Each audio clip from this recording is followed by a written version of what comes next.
진짜 쉬운 진단 지금부터 함께 하도록 하겠습니다. 오늘은 박준현 운용역인데요. 먼저 시청자분 전화 만나보도록 할게요. 안녕하세요. 안녕하세요. 네. 반갑습니다. 반갑습니다. 네, 시청자님 어떤 종목 있으실까요? 한농화성인데요. 예.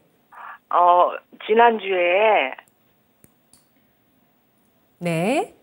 20%를 21,000원에 샀어요. 네네. 그래가지고 그게 궁금해서 네. 어떻게 해야 될 건지. 네, 오늘 너무 반갑게 인사를 해주시고 지난주에 매수한 종목 가지고 와주셨습니다. 한농화성 매수를 해주셨는데요. 이 종목 오늘 종가가 아쉽게도 19,820원을 기록하면서 최근 들어서 좀 조정이 있어요, 시청자님. 네. 예, 20% 매수를 해주셨는데 전고체 배터리 관련주로 움직였던 종목이죠? 네네. 예, 한농화성 궁금하신 점 어떤 점이실까요? 그래서 제가 매수는 하고 싶어서 했는데 네. 자꾸 2만 원대가 깨지니까 아리송해요. 네, 그렇습니다. 그래도 전저점을 지키고 있는데 2만 원 선을 일단 내줬단 말이죠. 자, 여기서 선택을 어떻게 할 것인가 아리송하신 것을 저희가 풀어드려야죠. 박준현 운용역입니다. 운용역님. 예. 한농화성을 샀다는 것 자체는 이제 전고체 배터리 관련 테마로 보고 산 거죠. 테마로 산 거니까 크게 보면 이제 2차 전지 관련 종목이고 이 종목과 이제 함께 움직인 주식이 이수화학이지 않습니까? 근데 이수화학은 지금 거래 정지됐죠. 기업 분할권 때문에 아마 5월 말까지 아마 거래 정지된 걸 알고 있기 때문에 이제 함께 움직여야 됩니다. 일단은 이 종목만 보는 게 아니라 왜냐하면 이수화학이 실질적으로 제가 알기로는 전고체 관련해 가지고 기술력을 가지고 있는 걸 알고 있거든요. 황산화 물질과 관련해 가지고. 근데 제가 한농화성은 전고체와 관련 종목으로 좀 테마로 엮여 있지만은 관련적으로 전고체와 관련해 가지고 어떤 쪽으로 기술 개발하고 있고 추진하고 있는 거는 제가 확인을 못했어요. 실질적으로 제가 알기로는 이수화학 자체가 가능성 있는 그런 기업으로 저는 판단하고 있고요. 그래서 이수화학이 주가가 움직여줘야지 한농화성은 어떻게 보면 후발주 성격이라 좀 보시면 됩니다. 근데 이수화학이 지금 거래 정지돼서 한 달 정도 5월 말까지 거래 정지이기 때문에 이수화학이 주가가 움직이기 어렵지 않습니까? 그럼 이 종목이 독자적으로 움직임이 전개가 돼야 되는데 독자적으로 움직이기는 좀 어려워 보여요. 본래 이제 한농화성 회사 자체는 과거에 농약 회사로 알려져 있는데 이 회사 주력 제품 자체는 글리콜 에테르라고 이 제품 매출 비중 40%거든요. 그다음에 계면 활성제 쪽인데 주요 제품 자체가 글리콜 에테르 같은 경우는 보니까 자동차라든가 항공기라든가 도료산업 쪽에 들어가고 그다음 계면 활성제 같은 경우는 세제 쪽에 들어가는 거거든요. 그래서 전방산업 자체는 기초산업이기 때문에 크게 성장하지는 않아요. 결국 이 종목 주가 상승 모멘텀 자체는 전고체 배터리 관련 테마이기 때문에 이 부분을 좀 보셔야 좀 되는데 앞서 얘기했다시피 전고체 배터리 대장주에 이수화학, 그다음 한농화성, 그다음에 장비회사 쪽에 뭐 CIS라든가 관련 쪽인데 이수화학과 함께 이제 한농화성 봐야 되는데 이수화학이 지금 주가가 볼까요? 이수화학이 이제 거래 정지인데 이수화학도 지금 거의 63,000원까지 올라갔다가 지금 41,000원대 지금 거래 정지가 당했거든요. 정지 당해서 이 종목이 이제 이수화학이 이제 거래 정지 이후에 이제 어떻게 교편할 이후에 어떻게 좀 반영할지 모르겠지만 제가 보기엔 이수화학은 좀 충분히 거래 정지 이후에 주가가 약간 긍정적으로 반영하지 않겠나 생각이 좀 되는데 한농화성 앞서 얘기했다시피 전고체 배터리로 분류가 좀 돼 있지만 실질적으로 관련된 부분들 자체가 투자라든가 그런 것 자체가 확인되지 않고 있기 때문에 아무래도 테마성으로 좀 분리하고 접근한 전략이 필요하지 않겠는가 봐야 될 것 같고요.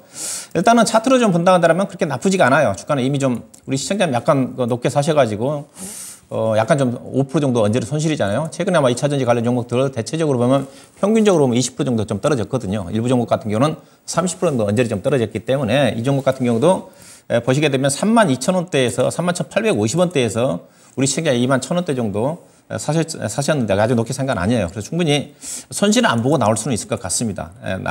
이미 좀 많이 떨어졌기 때문에. 근데 이 종목은 이제 봐야 되는 것 자체가 최근에 이제 주가 많이 뜰 때 대주주가 주식을 좀 많이 팔았고요.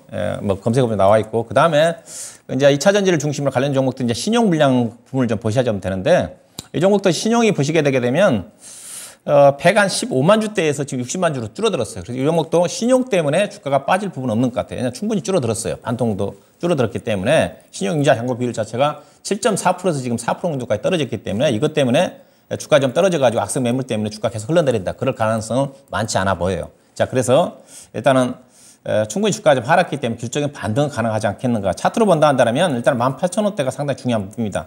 62동 평균선이 올라가고 있고 그다음에 지난 4월 중순 이후에 잠깐 18,000원까지 찍은 적이 있지만은 종가상으로 이탈하지 않았거든요. 그래서 18,000원만 이탈되지 않으면 아마 기술적인 반등을 시도할 것 같은데 근데 앞서 이수화학이 거래가 제기된까지는 이 종목이 강하게 독자적으로 주가가 고점 돌파는 어려워 보여요. 그래서 이 종목 매매 전략 제시드리면 일단 18,000원 이탈하면 선절을 좀 하셔야 될 것 같고요. 테마적으로 움직임 종목인데 근데 그럴 가능성은 많지 않아 보인다. 앞서 얘기했다시피 신용도 많이 줄어들었고 충분히 저점 위에서 오늘 같은 2차전 종목들 대체적으로 많이 빠진 국면 쪽에서 그래도 오늘 빠졌지만은 거의 하락이 거의 없었거든요. 0.6% 정도 하락이니까 지지가 될 것 같아요. 그래서 일단 좀 보유하시고 일단은 매도 목표는 대신 짧게 좀 잡아야 될 것 같아요. 우리 시장의 주가 좀 떨어져서 2만 원 이탈해서 걱정하고 있는 부분인데 아마 23,000원 정도 언저리 22,800, 23,000원도 언저리 정도까지는 반등이 좀 나올 것 같습니다. 그래서 일단 보유하시고 23,000원대 이상에서 매도하시고 그다음에 만약에 18,000원 이탈한 시점에서도 비중이 20%인데 최소한 10% 정도는 손절하는 관점에 접근하시면 될 것 같습니다. 네, 시청자님. 알겠습니다. 네, 매수가가 괜찮으셔서 손실 안 보실 가능성이 더 크겠다고 합니다. 아, 예. 네, 대응 잘하시기 바라겠습니다. 네, 감사하고 수고들 하세요. 네, 고맙습니다. 또 고민 있으시면 전화 주세요. 네. 네. 한농화성입니다. 이수화학이 대장주가 일단 거래 재개돼야 된다고 하는데요. 거래 재개 시점은 5월 31일입니다. 이수화학이 분할로 거래 정지된 상태에서 전고체 배터리 관련주가 큰 움직임을 주지 못할 가능성 예상하고 있습니다. 한농화성 테마성 접근 필요하다면서 18,000원 이탈한다면 절반 정도 비중을 줄이고 목표가는 22,800원부터 23,000원까지 잡고 있습니다. 대응 잘하시기 바라겠습니다. 다음 시청자분은 유튜브 채팅창에 와 계신 분이십니다. 실적 모멘텀 성장 가치주라는 분이신데요. LG이노텍을 27만 3,700원에 비중 16% 들어가셨습니다. 5개월 전부터 계속 물타서 드디어 약수익권 왔네요. 애플 15 모멘텀이 있어서 매도할지 보유할지 걱정이 되는데 진단 부탁드립니다. 라고 글 남겨주셨습니다. 5개월 전부터 끈질기게 추가 매수를 계속 해주셨습니다. 16% 비중이고요. 이제 약간 수익이신데 아이폰 말고도 또 MR 기기 출시 모멘텀도 있거든요. 애플 수혜주 LG노텍 전략 어떻게 세울까요? 예, 일단 오늘 지난 주말에 발표된 애플 효과를 또 톡톡히 좀 받은 것 같고요. 예, 받은 것 같은데 일단은 애플의 실적을 뜯어보면 전반적으로 지역별로 따지면 중국이라든가 유럽이라든가 북미 시장을 중심으로 해서는 감소를 했거든요. 근데 실적이 좋아지는 지역이 인도였거든요. 인도를 중심으로 한 아시아 태평양 지역 쪽의 매출 증가 부분 자체가 전반적으로 실적 부진을 다른 여타 지역의 부진을 만회를 하면서 애플이 시장 예상치를 상회하는 실적이 좀 나왔는데 근데 이제 LG 이노텍이 만약에 제가 실적이 발표가 안 된 상태에서 애플이 좋게 발표됐으면 그때 긍정적인 기대감을 가지고 주가가 올라갈 수가 있는 건데 LG 이노텍 이미 실적 발표를 했거든요. 가이던스 대비해서 약간 좋게 나왔습니다. 아마 가이던스가 아마 1,200억 정도 좀 되는데 1,400억 정도 좀 나왔으니까 상당히 양호하게 나왔어요. 근데 문제는 뭐냐면 애플의 실적을 뜯어보면 작년 대비해서 매출액은 약 전체적으로 아마 작년 1분기 대비해서 2%에서 3% 정도 좀 감소를 했을 겁니다. 영업이익 자체도 감소를 했고, 감소를 했는데 이 시장 예상치보다 좋게 나온 부분 자체가 앞서 얘기했다시피 인도 시장 때문이다. 다른 지역은 안 좋은데. 그래서 앞으로 2분기, 3분기 이후에도 애플이 실적이 좋게 평가한 이유 자체가 인도 시장 쪽에서 거의 두 자리 이상 성장을 할 것 같다. 그래서 중국이라든가 북미 시장 부진 부분 자체가 인도 시장에서 상당히 많이 할 것 같다. 그래서 인도 시장이 겨는 기대가 애플 주가의 상승 모멘텀이라 봐야 될 것 같은데 문제를 보시면 앞서 애플은 작년 1분기 대비해서 영업이익 감소폭이 거의 없었다고 그랬습니다. 거의 2, 3%밖에. 근데 LG이노텍이 작년도 1분기 때 영업이익이 3,600억이었거든요. 근데 이번에 1분기 때 LG이노텍 영업이익은 1,400억밖에 안 됩니다. 차이가 많이 나죠. 정상적으로 애플 효과를 그대로 받았었으면 작년도 애플 실적에 거의 근접하는 3,600억 정도 LG이노텍 영업이익이 났으면 3,000억이라든가 나야지 LG이노텍도 혜택을 받을 수가 있는 건데 거의 애플의 실적 자체는 거의 변동 없는데 LG이노텍은 작년 1분기 대비해서 거의 반토막 이상 떨어졌다는 겁니다. 네. 그래서 그 예치 자체가 낮을 수밖에 없어요. 낮을 수밖에 없다고 봐야 될 것 같고 다만 이제 LG이노텍 같은 게 앞서 얘기했다시피 애플도 2분기 때 실적 전망치를 괜찮게 얘기를 했거든요. 팀쿡이요. 근데 LG이노텍은 2분기 때 적자입니다. 2분기 때 적자를 예상을 하고 있거든요. 결국 LG이노텍 주가 자체는 이제 3분기, 4분기 때 집중이 좀 되는 거니까 그래서 애플 실적이 좋게 나온 부분 자체 상당히 긍정적인 부분이지만은 그 효과 자체는 반감될 수밖에 없다. 그런 관점에서 보셔야 될 것 같고요. 그래서 오늘 효과가 좀 반영이 좀 된 거고, 그래서 2분기 때 적자까지 감안한다면 주가가 바로 애플이 내년 지금 신고가거든요. 지금 거의 신고가 근처에서 애플이 종가상으로 175달러 정도가 아마 신고가인데 지금 174달러 되니까 그 신고가인데 LG노텍은 보시면 지금 신고가가 얼마였습니까? 41만 원대에서 지금 27만 원이니까 많이 떨어져 있죠. 그 영향이라고 좀 봐야 될 것 같아요.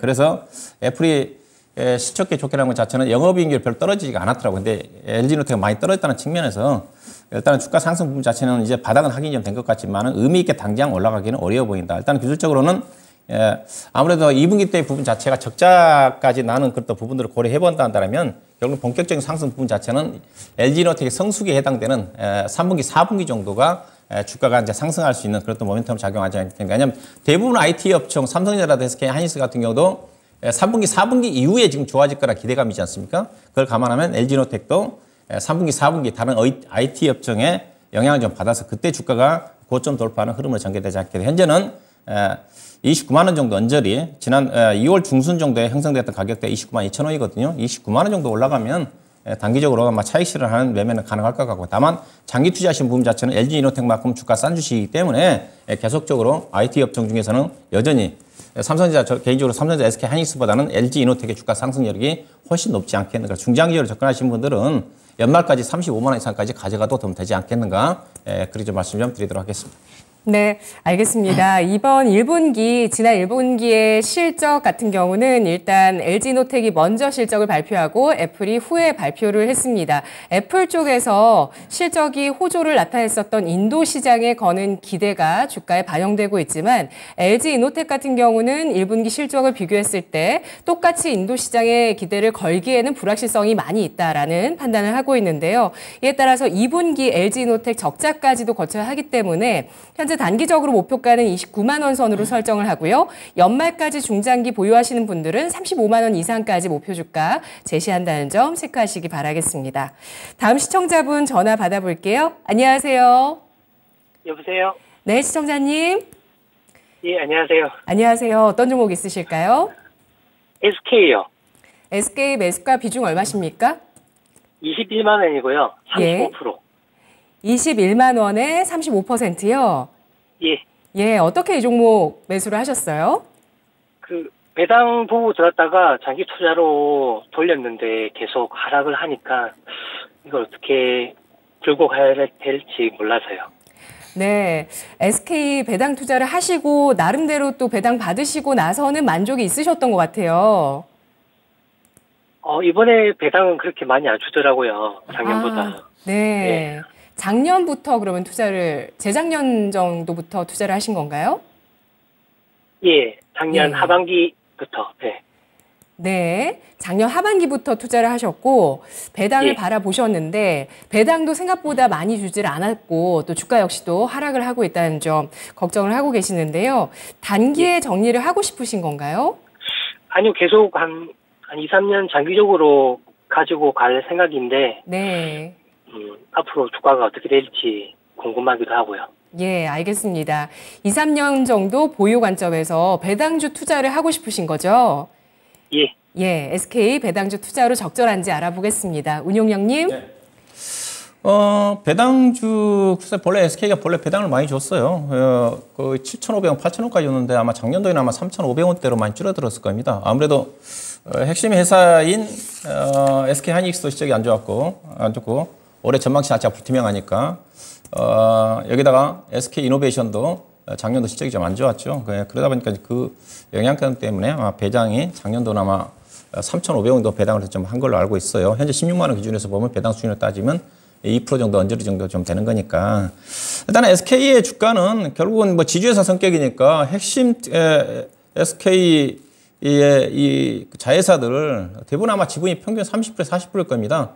SK 이노베이션 지분 아마 30%대 가지고 있고, 그 다음에 SK텔레콤도 아마 30%대 정도, 언저리 정도, 그 다음에 SK바이오팜이 아마 60, 70% 정도 가지고 있고, 그 다음에 SK 네트워크스라든가 관련 쪽인데 아마 핵심이 결국은 SK 이노베이션에 대한 주가 흐름 자체가 이 회사 실적 SK의 주가에 반영을 할 수 있는 그런 부분이라고 보시면 됩니다. 아니면 SK텔레콤 같은 게 실적 변동성이 크지 않는 거니까 그리고 또 SK텔레콤 자체는 SK하이닉스를 좀 지배하고 있는 쪽이기 때문에 그 변동성이 SK하이닉스가 실적이 안 좋지만은 SK텔레콤이 완충력 역할을 해주기 때문에 나쁘지가 않거든요. 결국은 SK 주가를 결정한 것 자체는 전기차 회사인 SK이노베이션, SK온에 대한 주가 흐름 자체가 결국은 SK의 지주회사의 가치를 향후에 더 떨어뜨릴지 한 단계 올릴지 이제 그런 어떤 부분인데 결국은 SK이노베이션 주가를 예측을 판단을 해야 되거든요. SK이노베이션은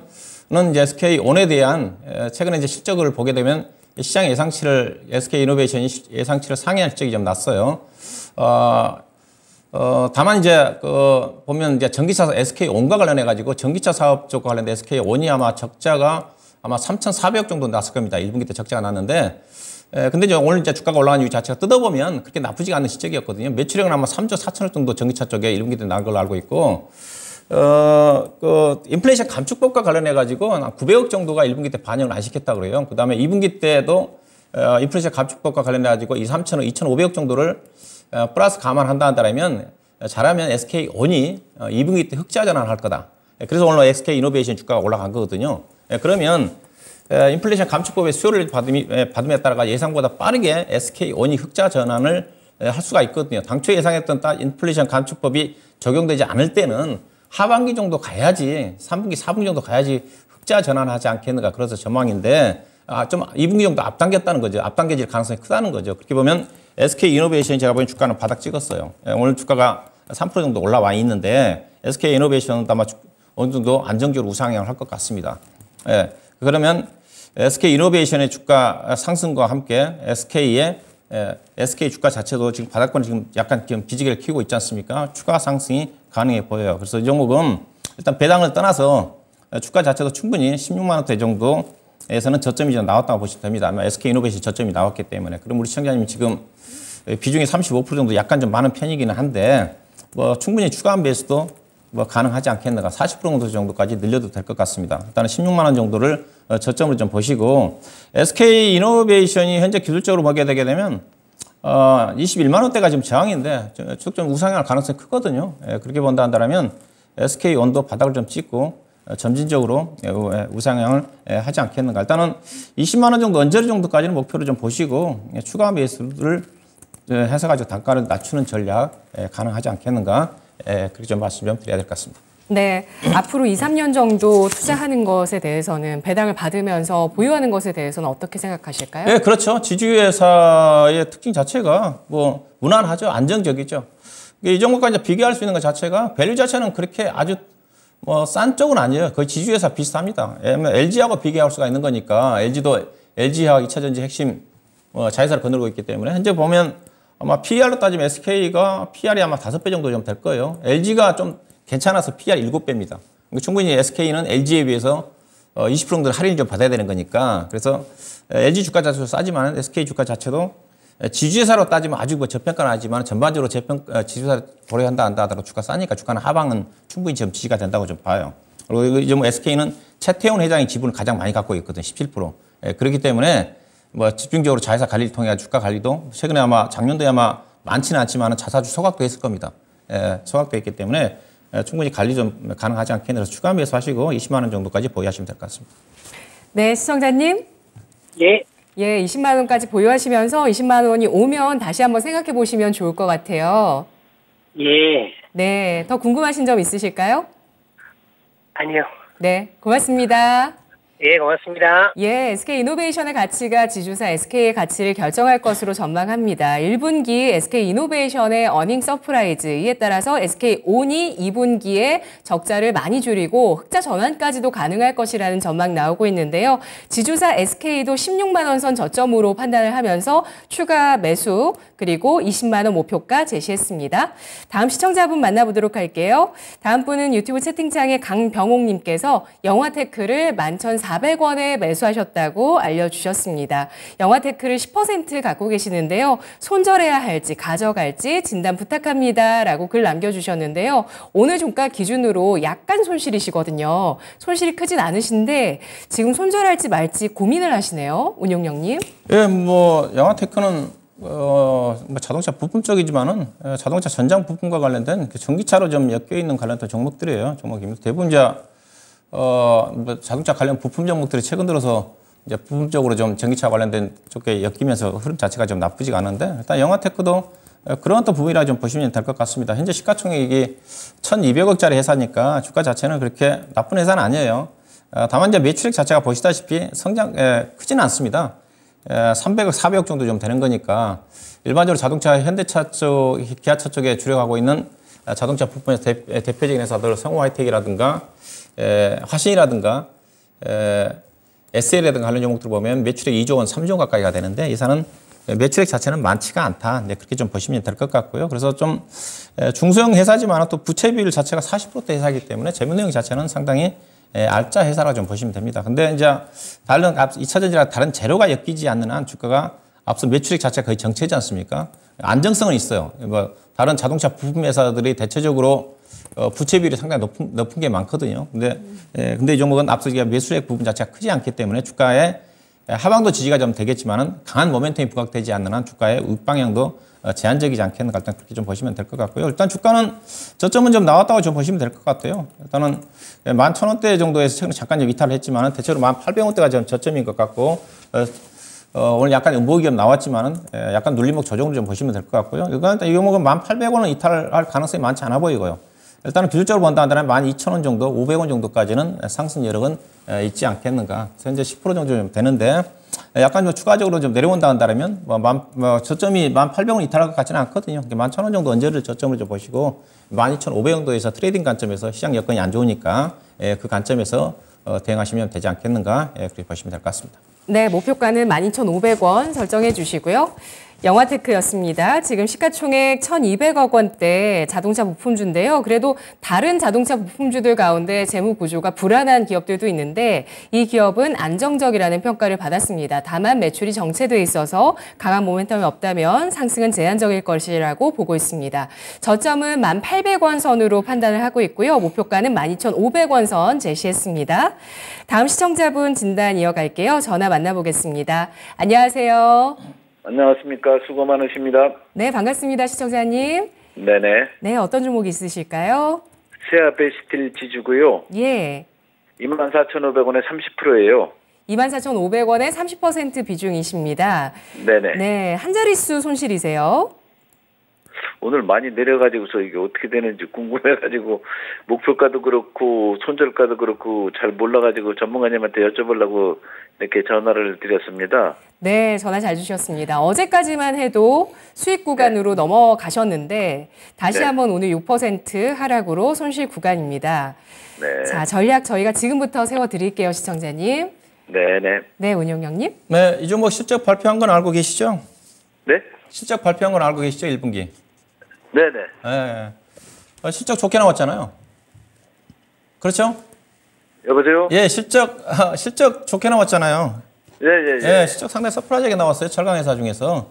네. 그래서는 이제 뭐 특수강 회사인데 세아 베스틸이 이제 기업 분할됐고 그다음에 아마 자회사로 창원 특수강이라는 회사가 있는 걸로 알고 있는데 전반적으로 철강 회사들이 시장 예상치에 비해서 뭐 현대제철이라든가 포스코가 예상 실적보다 좋게 나왔지만은 작년 대비해서 동기에 비해서는 큰 폭으로 감소했거든요. 근데 이 회사는 작년 동기에 비해서도 크게 증가했고 시장 예상치보다 좋게 나왔기 때문에 의미가 있다는 겁니다. 근데 포스코라든가 현대제철 같은 경우 작년 1분기 대비해서 거의 반토막 이상 수준에서 예상치보다 약간 좋게 나왔지만 시아베스트는 작년보다 좋게 나왔기 때문에 진정한 실적 서프라이즈라고 좀 봐야 될 것 같고요. 오늘 이제 주가가 떨어졌는데 오늘 주가가 떨어진 종목들이 특징이 그래요. 오늘 대체적으로 보시게 되게 되면 지난주 주가의 대체적인 조정 구간 쪽에서 강세를 보였던 대표적으로 오늘 많이 떨어진 게 뭡니까? 건설기기 관련 종목들이거든요. 또 현대부산 인프라코라든가 현대건설기기라든가 지난주 신고가 나온 종목들이거든요. 그 다음에 코스닥 시장에 덴티움을 중심한 의료기기 관련 종목도 오늘 비교적 크게 떨어졌습니다. 이들 종목들이 떨어진 이유가 없습니다. 아무래도 시장 자체가 지금 주도 섹터가 없는 상태에서 먼저 올라갔던 종목들이 오늘 같은 경우 그동안 소외를 받았던 건설주라든가 종목들이 올라가니까 그동안 움직였던 종목들이 약간 차익성 매도 물량이 나오는 것 같아요. 그렇지만은 이들 종목들이 다른 테마로 간 게 아니라 건설기도 그렇고 세아베스도 그렇고 실적으로 올라섰다가 다른 소외주들이 올라오니까 일시적으로 생각보다 좀 많이 떨어졌지만은 차익성 매도 물량이 나온 게 아닌가 일단 그렇게 해석하시면 될 것 같고요.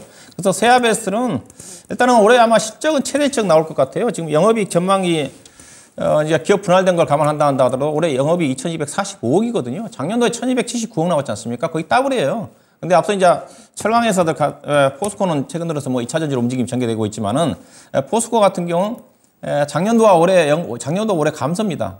감소고 앞서 포스코를 예를 든다 한다면, 포스코홀딩스를 예를 든다 한다면 포스코홀딩스의 실적 예상치보다 좋게 나왔지만 영업이 7천억이거든. 근데 작년도 1분기 때 영업이 2조 2천억이었거든요.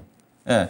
이게 실적이 진정한 서프라이즈가 아니죠. 실적 예상치가 좋게 나왔지만. 근데 세아베스는, 세아베스 지주 같은 경우는, 작년도 1분기 때 416억인데 올해 716억 나왔으니까 주가가 상당히 좋은 거예요.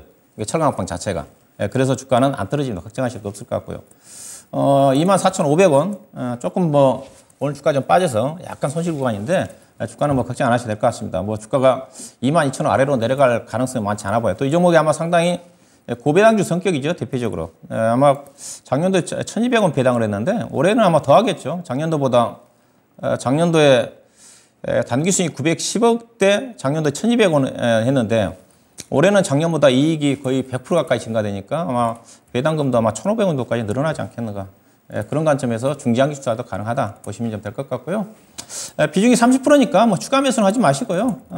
현재 시장 여건이 안 좋아서 좀 빠진 거지. 일단 22,000원대는 지지가 좀 될 것 같고, 일단 기술적으로 26,000원대가 저항선을 작용하겠지만은 철강업황이 좀 좋아지면서 함께 그래도 아무래도 포스코라든가 현대차라든가 관련 종목들이 움직여줘야 되겠죠. 그 종목들이 함께 좀 움직여준다 한다면 이 종목은 충분히 신고가, 최근에 26,000원, 27,500원까지 올라갔다 좀 밀렸는데 26,000원 이상 돌파하는 흐름으로 좀 전개되지 않겠는가. 그좀 보시면 될 것 같습니다. 일단 보유하시고 최소한 26,000원 이상까지 가져가자. 그렇게 좀 보시면 될 것 같습니다. 네, 시청자님. 할까요? 예, 좋은 종목 잘 잡으신 것 같아요. 아, 네. 예. 더 궁금하신 점 있으실까요? 목표가는 어느 정도 한번 잡아야 되는지 한번 궁금해서요. 26,000원 제시를 했습니다. 26,000원이요? 예. 아, 네네. 알겠습니다. 감사합니다. 고맙습니다. 네, 수익 보세요, 네. 시청자님. 축하드립니다. 감사합니다. 네, 평가가 좋게 나왔습니다. 세아베스틸 지주 1분기 예상보다 좋은 실적이 나와서 4일에 나왔기 때문에 오늘 일단 차익 실현 매물이 나온 것으로 판단을 하고 있는데요. 올해 사상 최대 실적이 전망되고 있는 세아베스틸 지주, 양호한 실적으로 인해서 22,000원 선 지지력 가능성 예상을 하고 있고요. 또 고배당주이기 때문에 올해 배당도 역시 기대해 봄직하다, 중장기 투자 가능하다는 점, 26,000원 목표가, 그 이후에 신고가 돌파 가능성까지 예상하고 있는 종목입니다. 다음 시청자분 만나보도록 하겠습니다. 다음 분은 유튜브에서 올려주신 시청자분이신데요. DB하이텍을 61,600원에 10% 매수하셔서 보유 중이십니다. 제발 진단 부탁드립니다. 라고 글 남겨주셨는데요. DB하이텍의 주가 오늘 2% 가까이 하락하면서 시청자님 매수가보다 약간 아래선에서 마감됐습니다. DB하이텍이 좀 흔들림이 있기도 했었는데요. 최근 들어서는 그래도 바닥을 좀 다져나가는 모습을 보였습니다. 하락 추세를 멈추는 것인지, 이분께서는 그래도 높지 않게 매수를 하셨는데도 좀 고민 많으신 것 같아요. 운용령님 전략 어떻게 세울까요? 네, 뭐 이 종목 이제 최근에 이제 이슈가 좀 재료가 조금 좀 가라앉았죠. 행동주의 펀드의 경영 참여와 관련된 이슈가 좀 부각이 좀 되면서 주가가 이제 8만 원 이상 돌파한 이후에 재료 가치가 조금 좀 뜸해지면서 주가가 지금 6만 원대까지 좀 내려와서 하방이 좀 지지가 되고 있는 쪽인데, 현재 8인치 파운드리와 관련된 부분 자체는 최근에 좀 많이 좀 유축이 좀 됐죠. 많이 좀 유축이 좀 되면서 가격 자체도 지금 떨어지고 있고, 그래서 올해 이제 실적 전망치가 작년도 이제 고점 찍고 난 다음에 올해부터 실적은 하향입니다. 하향인데 최근에 주가 상승 자체는 그런 어떤 행동주의 펀드와 관련된 경영 참여와 관련된 부분 자체가 이제 반영이 좀 됐다고 좀 봐야 될 것 같고요. 근데 아직 그 부분 자체는 여전히 살아있는 재료라고 좀 봐야 될 것 같고, 결국 이제 예산 이제 실적으로 평가를 받기 위해서는 파운드리 반도체와 관련된 업황이 좀 좋아져야 되는데, 최근에 지난주인가요? 기사 내용을 보게 되면 대만의 TSMC가 향후에 또 파운드리 반도체 가격을 30에서 40% 정도 인상할 거다. 미국의 업체들을 대상으로 해가지고 내고가 진행 중이다. 그렇듯 전망이 있었거든요.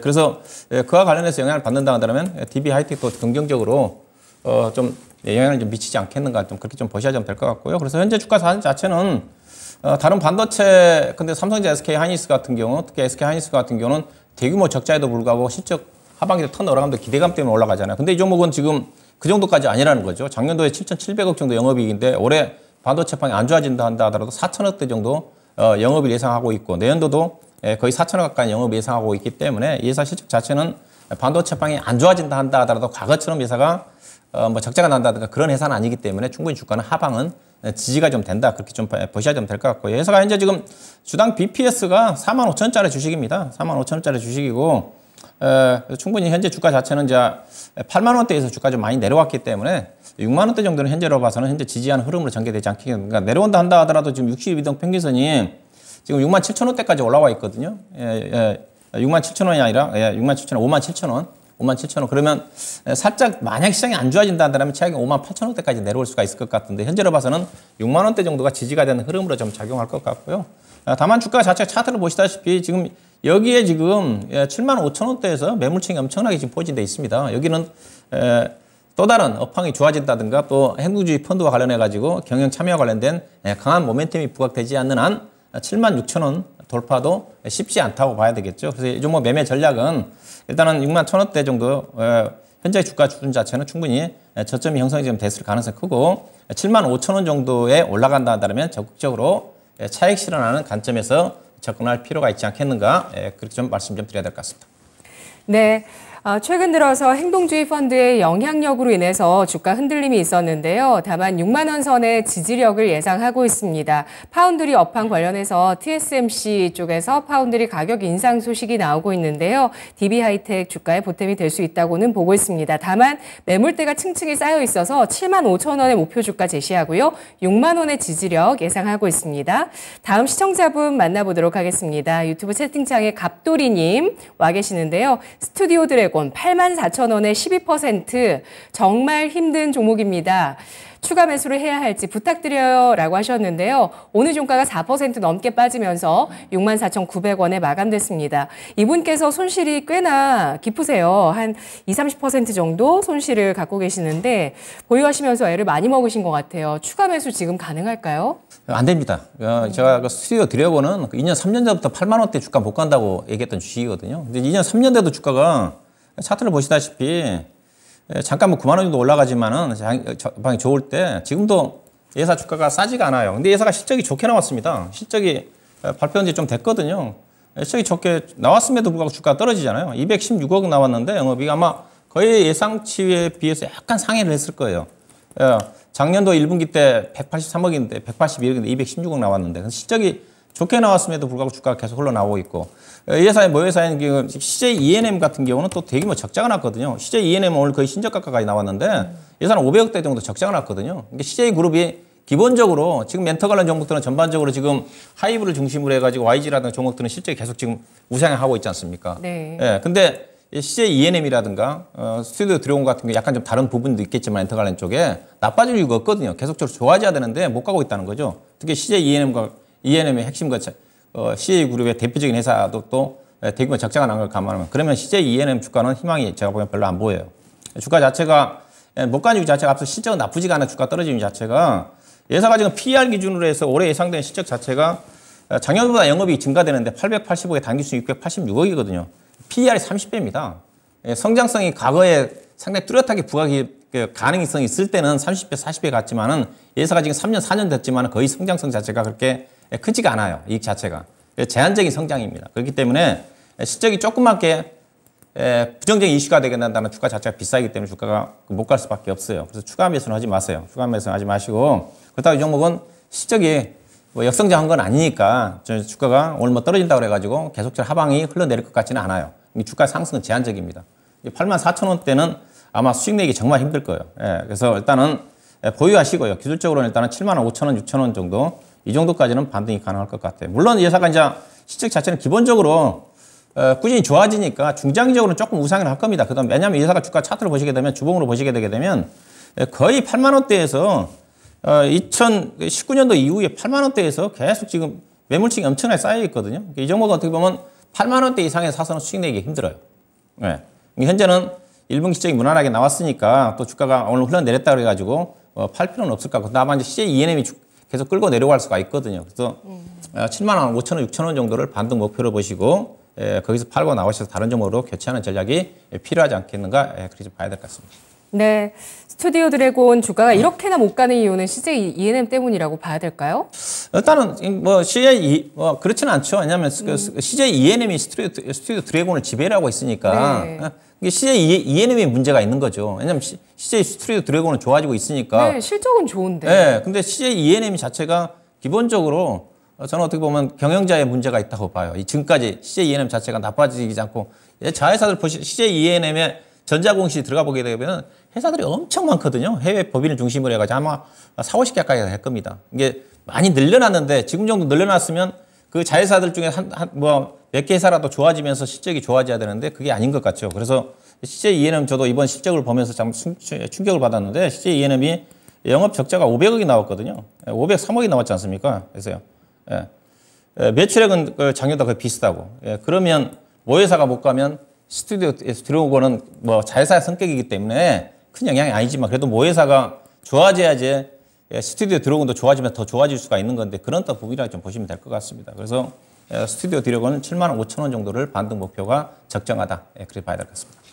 네, 알겠습니다. 안타깝습니다. 스튜디오 드래곤의 실적은 그래도 양호하게 이어지고 있는데 CJ ENM 쪽은 연이어서 어닝 쇼크가 나오고 있는 상황입니다. 실적의 신뢰도에 대해서도 여러 얘기가 모회사 쪽에서 나오고 있는데요. 스튜디오 드래곤 목표가는 7만 5천 원까지 보면서 기술적인 반등을 노려보자는 전략 제시됐습니다. 오늘 진단은 여기까지 마무리하고요. 아쉬운 종목들, 또 아쉬웠던 내용들, 또 여러 종목 많이 주셨는데 다 진단 못해드린 부분은 내일 또 진단 이어갈 테니까요. 내일 이 시간 또 찾아와 주세요. 박준현 운용력은 이번 주 시장을 또 어떻게 보고 있을까요? 내일장의 대응 전략입니다. 운용력님. 네, 일단은 시장은 지난주까지 해서 3주 연속 조정이 좀 나왔거든요. 4월 18일 날 지수가 이제 고점 찍고 난 다음에 그때 제가 과열이라고 했었는데 2580포인트 때 그런 3주 연속 조정을 잘면서 과열은 해소가 좀 됐고 단기 지수 조정은 마무리가 됐습니다. 마무리가 좀 됐는데 오늘 약간 이제 고점 대비해서 특히 코스닥 시장의 변동성이 좀 나왔지만 지수의 변동성은 클 것 같지는 않아요. 왜냐하면 최근에 변동성을 야기시킬 수 있는 대외적인 악재 부분 자체도 미국의 주요 기업들 측들의 발표가 좀 됐고 연준의 통화정책 기조 자체도 거의 5월 달에 금리 인상 기조 자체가 마무리됐다는 전망이니까 또 고용 지표가 좋게 나왔기 때문에 생각했던 만큼 미국의 경기 자체가 나쁠 것 같지는 않거든요. 네. 그런 어떤 부분들이 주가의 하방을 좀 지지하는 흐름으로 좀 전개되지 않겠는가 좀 봐야 될 것 같고요. 다만 지금 상승 모멘텀이 지금 이제 없는 것 같습니다. 5월달 같은 경우는 이번 주에 뭐 CPI 지표는 그렇게 뭐 중요한 부분일 것 같지 않고 그러다 보니까 지금 주가 흐름 자체가 상당히 탄력이 많이 떨어졌어요. 일단은 코스피와 코스닥 시장으로 나눠본다 한다면 코스피의 수급의 주체는 외국인 선물입니다. 오늘 또 외국 투자가들이 무려 코스피 시장 쪽에서 9천억에 해당되는 선물을 매수했음에도 불구하고 지수가 밀렸거든요. 13포인트 정도. 그러면 외국인 선물 매매 자체가 하루 샀다 하루 파는 매매로 거의 반복적으로 전개되는 경우가 많거든요. 오늘 9천원 사서 내일은 또 반대로 선물 매도가 나온다든가 그럴 가능성이 커요. 그래서 코스피 같은 경우는 외국인 선물 매매 자체가 특히 대형주 매매하시는 분들은 중요하지 않겠는가. 내일은 약간 매도가 좀 나올 가능성. 다만 이제 코스닥 시장은 어떻게 좀 봐야 되느냐. 코스닥 시장은 충분히 이제 이격 조정은 끝났는데 코스닥 시장이 지금 오늘 밀려버렸던 것 자체가 지금 특별하게 주도할 수 있는 그동안 주도했던 2차 전지가 힘이 빠지면서 그렇다고 해서 현재 지금 지난주까지 강세를 보였던 제약 바이오 종목도 바톤을 이어받지 못했거든요. 그다음에 오늘 IT 소부장 종목들이 올라왔지만 관련 종목들이 시장을 주도하기가 쉽지가 않거든요. 시적으로 좀 봐서는. 그렇게 본다면 결국은 2차 전지의 안정화 여부, 반등 여부 자체가 그렇다고 2차 전지가 직전 고점을 돌파한다 그럴 가능성은 크진 않는데 반등 여부 자체가 코스닥 시장의 지수의 방향을 결정하지 않겠는가 좀 봐야 될 것 같고요. 전반적으로 시장 자체가 지수는 하방이 좀 지지가 된 상태에서 이슈 중심의 종목, 그다음에 이제 코스닥 시장을 중심한 중소형 종목들은 이번 주에 실적 발표가 집중이 좀 되는 거니까 실적에 따라서 종목들의 장세는 전개가 좀 되지 않겠는가 봐야 될 것 같고요. 관심은 실적이기 때문에 실적에 포커스니까 자동차, 그다음에 오늘 조정이 좀 나왔지만 건설기계를 중심으로 해가지고 피팅 관련 종목들, 뭐 태광이라든가 송강밴드, 뭐 방산 관련 종목도 기계 쪽이거든요. 이쪽. 그다음에 IT 쪽에서는 삼성전자가 지금 폴더폰을 조기 좀 출시한다고 그러거든요. 2, 3주 정도 좀 앞당겨서 이게 폴더폰 관련 종목도 구글도 뭐 폴더폰 쪽에 진출한다 그러니까 네. 예, 관련 쪽 그다음에 앞서 얘기했다시피 2차 전지 쪽이 반등이 나와야지 코스닥 시장 반등이기 때문에 2차 전지 관련 종목 기존에 움직였던 양극재라는 음극재 관련 종목보다는 약간 주변 아래쪽에 있는 종목 중에 재료가 있는 종목을 택해야 되지 않겠는가. 그다음 오늘 조정이 나왔던 의료기기 관련 종목들은 여전히 실적 성장하고 있는 쪽이기 때문에 조정을 이용한 매수 전략이 유효하지 않겠는가. 그 점 말씀 좀 드리도록 하겠습니다. 네, 알겠습니다. 5월장은 종목별 장세에 잘 대응하셔야 되겠습니다. 과열은 해소됐지만 5월장 자체의 반등 모멘텀은 부재하다는 평가를 하고 있는데요. 코스닥의 방향성 2차 전지 안정화 여부에 달려있다고 보고 있습니다. 이슈와 실적에 따른 움직임 예상을 하면서 실적 호전주와 이슈가 있는 종목군에 접근하자는 전략, 자동차, 기계, 폴더블폰 등에 대한 업종의 언급이 나왔습니다. 전략에 잘 참고해 보시기 바라겠습니다. 운용영님 오늘 분석 잘 들었습니다. 네, 고맙습니다. 고맙습니다. 지금까지 투자 판단에 도움드릴 수 있는 내용들 알아봤습니다. 다만 주가의 상승과 하락이 보장되지 않는다는 점 유의하시면서 투자에 나가시면 좋겠습니다. 여전히 시장이 갈피를 잡기에는 불확실성은 좀 남아있는 시장인데요. 그 가운데서 불확실성 해소가 좀 필요한 구간이 바로 수출과 우리 또 반도체 업종이 아닐까 싶습니다. 언제 수출과 반도체의 바닥이 나올지 여부에 대해서 시장에 여러 의견들 나오고 있죠. 지금 이때가 바로 반도체에 대한 공부가 필요한 시기가 아닐까 싶습니다. 토마토 증권 통해서 준비한 클래스통 강연회 2탄 주도권을 잡기 위한 K반도체 전략. 오늘 이 K반도체에 대해서 우리 진단에서는 사실 큰 종목이 나오진 않았지만요. 반도체주 보유하시거나 매수 고려하시는 분들 많으시죠. 5월 13일 토요일 오후 1시 토마토 홀에서 세 분의 전문가와 함께 반도체 스터디 해보도록 하겠습니다. 5월 13일 강연에 참여하고 싶으신 분은 QR코드 그리고 전화 022128-3388번 이용해 보시기 바라겠습니다. 네, 오늘 진짜 쉬운 진단은 여기까지입니다. 내일 이 시간 다시 뵐게요. 고맙습니다.